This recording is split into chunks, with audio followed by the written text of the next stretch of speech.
Adivinen cuál es el país que produce más petróleo en el mundo. ¿Arabia Saudita? ¿Irak? ¿Irán? Ninguno de los anteriores. Con 13 millones de barriles al día, el mayor productor es Estados Unidos. La coronación es reciente y es una de las razones por las que se ha caído el precio del petróleo. Estados Unidos está comprando menos porque está produciendo mucho más. Y todo esto tiene un responsable: el fracking. ¿Qué es el fracking? Es una técnica para extraer petróleo y gas de lugares que antes no se dejaban. Rápido repaso geológico. Todo el petróleo está almacenado en formaciones de rocas. Algunas de estas formaciones tienen poros o grietas que dejan fluir el petróleo, otras no. Las que no eran un problema para la industria petrolera, pero ahora que existe el fracking ya se puede sacar petróleo de ahí. Es más fácil entender todo esto si hablamos de un concepto clave: la presión.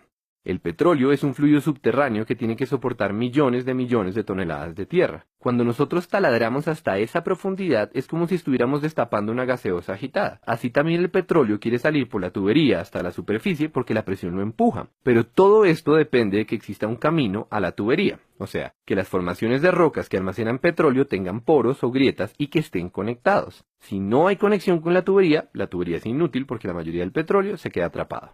Pues bien, resulta que ahora podemos fracturar las rocas para crear nuestras propias grietas. Eso es el fracking, que formalmente se llama fracturamiento hidráulico. Lo de fracturamiento ya se entiende, y lo de hidráulico es porque se utiliza agua a presión para romper las rocas, agua y arena. Pero la historia no termina ahí.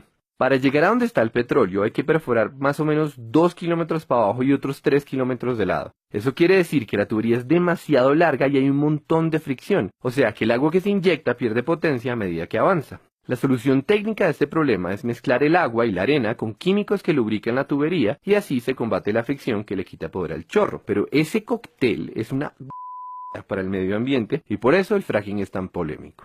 Para ser claros, no es que los pozos convencionales sean amigables con el medio ambiente, es que el fracking es peor. Básicamente estamos contaminando grandes cantidades de agua para romper rocas y buena parte del agua sucia que metemos se devuelve a la superficie todavía más sucia porque esas rocas tienen metales pesados y compuestos radioactivos. La contaminación es tanta que ya no es posible tratar el agua para hacerla potable. O sea, esa agüita se perdió y para siempre.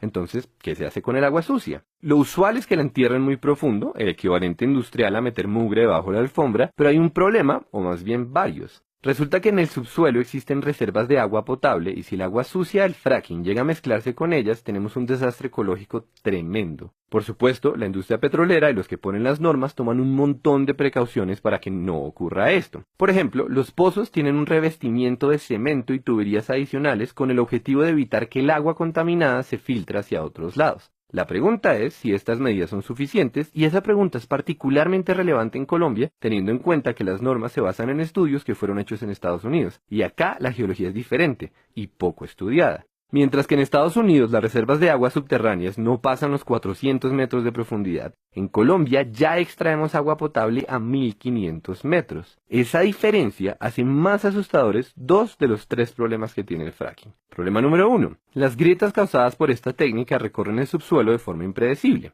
Eso quiere decir que corremos el riesgo de conectar los yacimientos de petróleo y el agua contaminada con otras fuentes de agua. Problema número 2. El casing, o sea, la capa de protección para la tubería, solo llega hasta cierta profundidad, es decir, que el agua contaminada se puede filtrar por debajo. Y, problema número 3, el casing es una solución temporal. No se sabe qué pasa después de muchos años de desgaste en la estructura, y ya existen varios ejemplos de pozos en los que se comienza a filtrar el agua sucia. Y entre paréntesis, también se ha hablado de la asociación del fracking con el incremento de temblores, pero se argumenta que en los pocos casos en los que ocurre las magnitudes son despreciables. Ahora bien, dicho todo eso, es importante saber que hay más de 1 millón de pozos de fracking en el mundo, y ese dato es muy diciente. Nos dice que las consecuencias negativas del fracking teóricamente se pueden controlar, por lo menos a corto plazo, y también nos habla del rol protagónico del petróleo en la economía. Es que son 1 millón de pozos aumentando las reservas mundiales, y la cifra va creciendo, lo que nos trae de vuelta a Colombia. Colombia, que está por encima del 85% de los productores de petróleo del mundo. Colombia, cuya economía depende en buena parte de esta industria, pero también Colombia, la que solo ha explorado 9 zonas en lo que va de este año, porque cayó el precio del petróleo y por tanto cayeron las inversiones.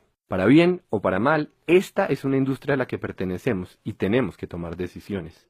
Es claramente un problema de costo-beneficio. ¿Vale la pena asumir el riesgo de que se debilite el sector petrolero? O, dicho al revés, ¿será que vale la pena asumir los riesgos del fracking? La respuesta no es fácil y no queremos decir que la tenemos, pero conviene aclarar una última cosa. Como el fracking es mucho más costoso y como el precio del barril está tan bajito y como la industria petrolera en Colombia está alicaída, se está hablando de incentivos tributarios para el fracking. O sea, el país recibiría menos plata usando esta técnica que usando la tradicional. Entonces, de nuevo, ¿vale la pena?